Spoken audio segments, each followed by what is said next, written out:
السلام علیکم ورحمۃ اللہ وبرکاتہ.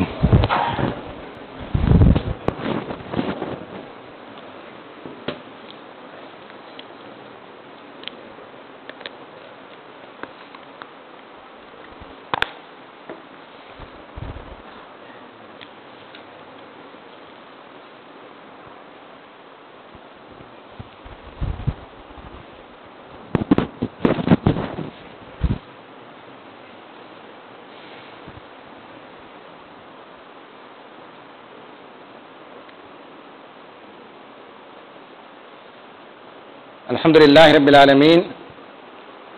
یا عدتی عند شدتی، یا رجائی عند مصیبتی، یا مونس عند وحشتی، یا صاحب عند غربتی، یا ولی عند نعمتی. سبحان اللہ و بحمدہ سبحان اللہ العظیم. اللہم صلی علی محمد. اللہم انک رسولک الصادق المصدق الامین صلواتک علیہ وآلہ وسلم. قال اللہ تعالی فی القرآن المجید والفرقان الحمید. فاعوذ باللہ من الشیطان الرجیم. بسم اللہ الرحمن الرحیم. شرع لکم من الدین ما وصى به نوح والذی اوحینا الیک وما وصینا به ابراہیم وموسیٰ وعیسیٰ ان اقیموا الدین ولا تتفرقوا فیہ.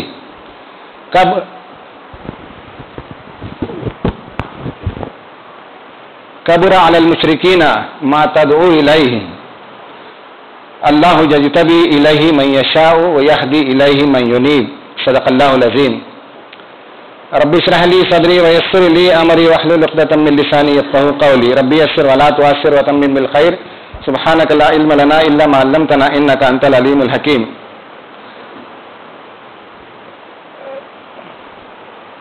قابل صد احترام بزرگوں، نوجوان دوستوں، پیارے بچوں، محترم ماؤں اور بہنوں، آج انتہائی اہم موضوع پر گفتگو ہوگی. وہ ہے مصر کی صورتحال پر. موضوع دیا گیا ہے مصر میں مغرب کی ریشہ دوانیاں.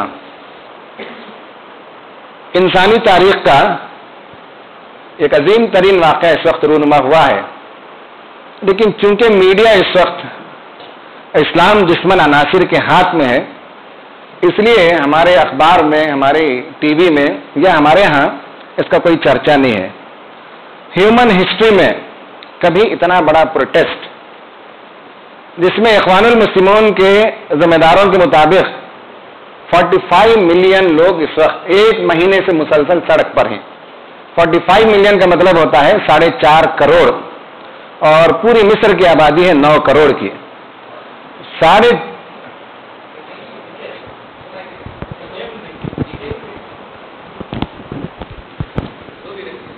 نہیں، ایک ہی ہے صرف. اس کا کیا نہیں، ابھی انہوں نے کہا ہے اوپر چڑھانے کے لیے. اوپر رکھو نیچے رکھو. خالد بھائی چیک کر لیجیے آواز پہنچ رہی ہے کیا خواتین کو.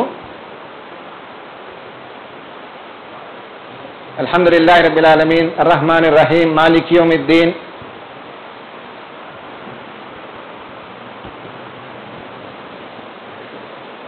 ہیلو ہیلو جی.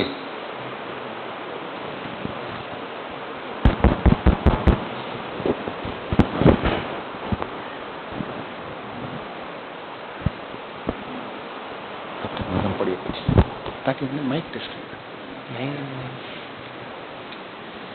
پڑھتے کیا جی پیچھے آتا.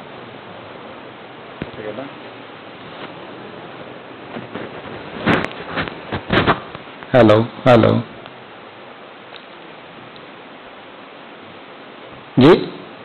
کچھ بولنا ہے یا خاموش رہنا ہے جی؟ نہیں، اگر اس سے کام چل رہا ہے تو میں ایسے ہی رکھتا ہوں، ہاتھ نہیں ہلا سکوں گا.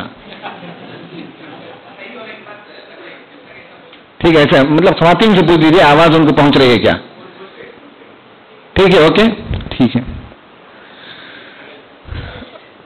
تو میں عرض کر رہا تھا انسانی تاریخ کا عظیم ترین واقعہ ہے پوری ہیومن ہسٹری میں. مغرب کی صورتحال دیکھیے کہ کچھ بے حیا خواتین، 8-10 خواتین اگر کسی کے خلاف احتجاج کرتی ہیں تو فرسٹ پیج میں آئے گا. 8-10 خواتین کچھ کم و بیش لباس کے ساتھ ہوں تو بھی وہ منظر عام پر پہلے صفحے پر آئے گا. اور انسانی تاریخ کا عظیم ترین احتجاج مستقل 1 مہینے سے اخوان المسلمون کے اندازے کے مطابق 45 million people are there on road, اور CNN اور BBC کا اندازہ ہے کہ 30 million people are there on road. 30 million کا مطلب ہے 3 کروڑ. اخوان کہتی ہے کہ 4.5 کروڑ, اور پوری مصر کی آبادی ہے 9 کروڑ کی. آدھا مصر اس وقت سڑک پر ہے اور مسلسل 1 مہینے سے ہے. یہ انسانی تاریخ کا عظیم ترین واقعہ ہے, لیکن ہمارے اخبار میں اور میڈیا میں سے کوئی کوریج نہیں مل رہا ہے. کیا صورتحال ہے, کیا واقعہ ہوا, اس پر کچھ بات کرنی ہے. اس میں چونکہ نئی نسل کے لوگ بھی ہیں, بچے اور نوجوان بھی ہیں, اس لیے ان کے انفارمیشن کے لیے مجھے اخوان المسلمون کا تھوڑا سا تعارف کرا دینا ضروری ہے. جو بزرگ ہیں وہ تو جانتے ہیں اخوان کیا چیز ہے. 1928 میں حسن البنا شہید رحمت اللہ علیہ, ان کی عمر اس وقت 22 برس کی تھی. انہوں نے دنیا کی اس عظیم تحریک کی بنیاد ڈالی 1928 میں, اور 1941 میں جماعت اسلامی قائم ہوئی. یہ ایشین کنٹریز میں جماعت اسلامی کام کرتی ہے اور عرب ممالک میں اخوان المسلمون کام کرتی ہے. دونوں کا مقصد ایک ہی ہے, وہ یہ کہ اللہ تعالیٰ کا دین دنیا میں ریئلائز ہو جائے, صحابہ کا دور واپس لوٹ کر آئے, اور دین انسان کی انفرادی زندگی سے لے کر سماجی زندگی سے لے کر سیاسی, معاشی اور تعلیمی زندگی کے ہر گوشے میں اسلام نافذ ہو جائے, اسلامی تعلیمات کے مطابق دنیا کو سنوارا جائے, دنیا کو اثر نو ترتیب دیا جائے اسلام کی روشنی میں. یہ بنیادی مقصد ہے اخوان المسلمون کا. اس کام کے لیے اخوان المسلمون کے بانی نے کام شروع کیا. بہت تعجب ہوتا ہے, حیرت ہوتی ہے کہ 22 برس کی عمر میں اللہ تعالیٰ نے اس آدمی کو کتنا زبردست ویژن دیا ہوگا, کتنی دور کی نگاہ دی ہوگی. آج ان کی قبر کو, آج ان کی روح کو کتنا سکون ملتا ہوگا. اور 22 سال کی عمر میں انہوں نے کام کو شروع کیا, اور لگ بھگ 45 سال کی عمر میں ان کو شہید کر دیا گیا, کیونکہ تحریک آگ کی طرح پھیل رہی تھی. سارے عرب ممالک میں دیکھتے دیکھتے لوگ اس تحریک سے وابستہ ہوتے چلے جا رہے تھے. تو حسن البنا کے ساتھ شہید اس لیے لگاتے ہیں کہ ان کو گولی مار کر ہلاک کر دیا گیا, شہید کر دیا گیا 45 برس کی عمر میں, یعنی میری عمر اس وقت 45 ہے. آشائش کرتا ہے جی, اور دعا نکلتی ہے, اور اللہ تعالیٰ ان کی روح کو ٹھنڈک دے.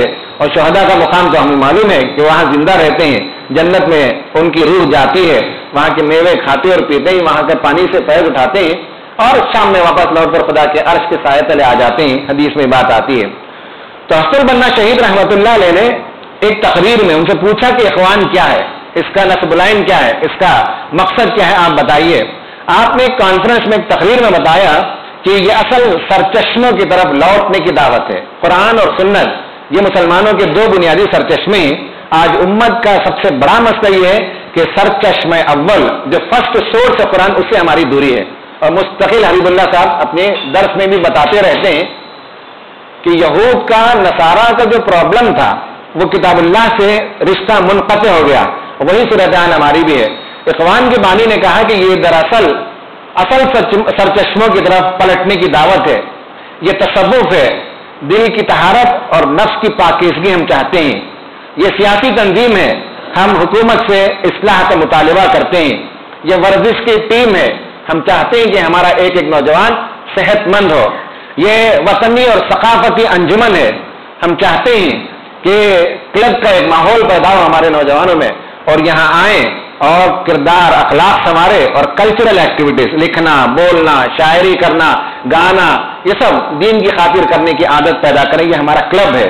کہا کہ یہ معاشی کمپنی ہے. اخوان المسلمون کے تعارف میں کرایا, کہا کہ یہ معاشی کمپنی ہے. ہم چاہتے ہیں کہ ہمارا ایک ایک آدمی بزنس کے اعلیٰ ترین مقام پر فائز ہو اور معیشت کو سیدھا راستہ دکھا سکے.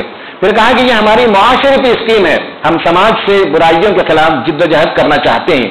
یہ جامع ترین تعارف آپ نے کرایا, اور کہا کہ تصور اسلام کی جامعیت ہمارے فکر کے اصلاحی پہلوؤں کو جامع اس نے بنا دیا. یعنی اسلام جتنا جامع ہے اتنا ہمارا کام جامع ہے. اسلام صرف کسی ایک گوشے کا نام نہیں ہے. اسلام جتنا ہمگیر ہے, جتنا کمپریہنسو ہے, ہماری دعوت اتنی ہی کمپریہنسو ہے. شاندار گفتگو میں انہوں نے بتایا کہ یہ تصوف بھی ہے, یہ سیاسی کام بھی ہے, یہ کھیل کود کی ٹیم بھی ہے, یہ کمپنی بھی معاشی کمپنی بھی ہے, یہ کلب بھی ہے, اور یہاں جو ہے برائیوں کے ازالے کے لیے ایک سوشل موومنٹ بھی ہم چلانا چاہتے ہیں.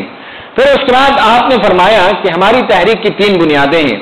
نمبر 1 گہرا ایمان، خدا پر یقین، وہی چیز ہے جو آج 4.5 کروڑ لوگ عوام اگر میدان میں ہیں تو یہ اللہ پر گہرا یقین ہے۔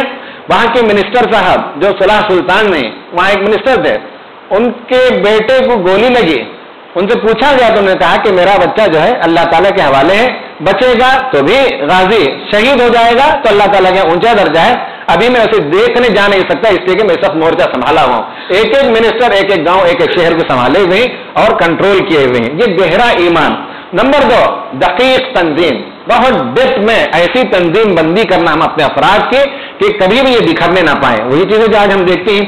اور تیسرا انہوں نے کہا کہ پائے ہم جد و جہد، 30 دن اگر میدان میں بیٹھنا ہو تو پائے ہم جد و جہد نہیں تو کیا کہیں گے، یعنی یہ تقریر ان کی 1928 کی ہے، اور آج ہم 2013 میں یہ تینوں باتوں ہم دیکھتے ہیں کہ سید حسن البنا شہید رحمۃ اللہ علیہ نے جو دیکھا تھا، آج تینوں چیزیں ہم دیکھتے ہیں کہ نمبر 1 گہرا ایمان، نمبر 2 دقیق تنظیم، اور نمبر 3 پائے ہم جد و جہد، یعنی continuous struggle for the cause of Islam. یہ 3 بنیادیں ہیں۔ پھر آپ نے ایک بات کہی ایک کانفرنس میں، دوسری کانفرنس میں، میں اختصار کے ساتھ اخوان کا تعارف کرا کے آگے نکلوں گا۔ دوسری کانفرنس میں انہوں نے کہا کہ مجھے آپ 300 جیالے دے دیجئے، 300 جو ہے ڈیڈیکیٹڈ ورکرز مجھے آپ دیں، پھر اس کے بعد تم مجھ سے مطالبہ کرو، اپنے ورکرز سے انہوں نے کہا تم مجھ سے مطالبہ کرو کہ اس لوگوں کو لے کر سمندر کی پنہائیوں میں پہنچ جاؤں یا آسمان کو چیر کر اس کی بلندیوں میں پہنچ جاؤں تو یہ چیز میرے لیے ممکن ہے، اور جبار و متکبر کے پنجے توڑ دوں یہ بھی میرے لیے ممکن ہے، میں ایسا اس وقت کر سکتا ہوں جبکہ مجھے تم کم سے کم 300 ڈیڈیکیٹڈ ورکرز دے دو۔ یعنی یہ کہ کسی دین کے کام کے لیے پارٹ ٹائم ورکر، زبانی جواب خرچ کرنے والے لوگ نہیں، دل و جان سے اس کی خاطر زندگی لگانے کے لیے اگر 300 لوگ بھی تیار ہوں تو میں سمندر کی پنہائیوں میں جا سکتا ہوں، آسمان کی بلندیوں میں جا سکتا ہوں، جابر و متکبر کے پنجوں کو توڑ کر رکھ سکتا ہوں، بشرط یہ کہ میں ایسی تنظیم تیار کر لوں۔ اور اللہ تعالیٰ کا فضل ہے کہ آج 300 نہیں، آج 30 ملین لوگ اس طرح کے مل گئے۔ حسن البنا شہید کا جو خواب تھا وہ خواب 85 برس میں 300 کے آگے جتنا صفر لگانا چاہیں لگا لیجیے، 30 ملین کے لیے، 7 صفر تو ہوتے شاید 30 ملین کے لیے۔ تو ماشاءاللہ یہ ہے وہ نگاہ، یہ ہے وہ ویژن جو کسی مرد مومن کے اندر ہونا چاہیے۔ اس تنظیم کے کو روز اول سے مغرب کے لوگوں نے خطرہ محسوس کیا، اس لیے کہ عرب کے ایک ایسے علاقے میں کہ دیکھتے دیکھتے پورے علاقے میں یہ تنظیم پھیل گئی۔ آج ملک شام میں مضبوط تنظیم ہے، اردن میں مضبوط تنظیم ہے، اور فلسطین میں مضبوط تنظیم ہے، عرب ممالک میں، دنیا بھر میں یہ مضبوط تنظیم ہے اخوان المسلمون۔ تو اس کے ساتھ ظلم و ستم کا دور دورہ شروع ہوا، جمال عبد الناصر کا زمانہ آیا، اس نے کئی لوگوں کو گرفتار کیا، کئی لوگوں کو شہید کیا، پھانسی کے پندے پر چڑھایا۔ ہر زمانے میں جمال عبد الناصر کا دور گزرا، حسنی مبارک کا دور آیا، یا اور بھی جتنے حکمران آئے، ان سب حکمرانوں کی پوری دور حکومت کا پورا دور اسی پر تھا کہ کسی طرح اخوان کو کچلا جائے، انہیں سر اٹھانے کا موقع نہ دیا جائے۔ لیکن اللہ تعالیٰ کا کمال یہ ہے، ہندوستان جیسے آزاد ملک میں ہم رہتے ہیں، وہاں تو کسی کام کی اجازت نہیں تھی، لیکن کام اتنا خاموشی سے وہ کرتے رہے کہ آج وہاں لوگ بتاتے ہیں، ایک صاحب یہ عرب ریولیوشن آنے سے پہلے ہمارے گروپ میں جماعت، انہوں نے بتایا مجھے کہ وہاں جا کر آئے تھے مصر، انہوں نے کہا کہ ہم دیکھتے ہیں کہ اخوان کا نیٹ ورک پورے مصر کے اندر بہت مضبوط ہے، ان کے اسکولز گورنمنٹ کے اسکول سے بہتر ہیں، ان کے بینکس گورنمنٹ کے بینک سے بہتر ہیں، ان کے ہاسپٹلز گورنمنٹ کے ہاسپٹل سے بہتر ہیں، اور لوگ اپنی ضروریات کی تکمیل کے لیے اخوان کے اسکولز کی طرف، اخوان کے بینک کی طرف، اخوان کے ہاسپٹلز کی طرف آتے ہیں، اور شہر شہر گاؤں گاؤں اخوان کے کنٹرول میں ہے۔ یہ اللہ کا احسان ہے کہ پرسیکیوشن کے زمانے میں بھی، ظلم و ستم کے زمانے میں بھی جتنا ان کو دبایا گیا اتنا یہ تنظیم پھیلتی چلی گئی، اور ماشاءاللہ اس وقت پوری عرب دنیا کی بہت ہی معروف تنظیم ہے، اور اس تنظیم کو چھوڑ کر وہاں کی تقدیر نہیں لکھی جا سکتی۔ آج بھی مصر کی تقدیر ہی نہیں، عرب دنیا کی تقدیر بھی اخوان کے بغیر ممکن نہیں ہے۔ اخوان کے جتنے لیڈرز، ان کو مرشد کہتے ہیں، جو امیر جماعت ہوتے ہیں ان کے لیے مرشد کا لفظ استعمال ہوتا ہے۔ حسن البنا شہید رحمۃ اللہ علیہ کے بعد شیخ حسن اسماعیل حزیبی یہ بنے، پھر اس کے بعد عمر تلمسانی بنے، پھر اس کے بعد مستقل بڑے بڑے لوگ بنتے رہے، آخر میں اس وقت ڈاکٹر محمد بدی ہیں۔ ان تمام ذمہ دار، ان تمام جو امیر جماعت یا مرشد ہیں، ان کی زندگی کو دیکھتے ہیں تو مصر ہی کے نہیں، دنیا کے ٹاپ موسٹ لوگوں میں سے ان کا شمار ہوتا ہے۔ ڈاکٹر بدی جو اس وقت وہاں کے مرشد عام ہیں، دنیا کے 4 بڑے ویٹنری سائنٹسٹ میں ان کا نام شامل ہوتا ہے۔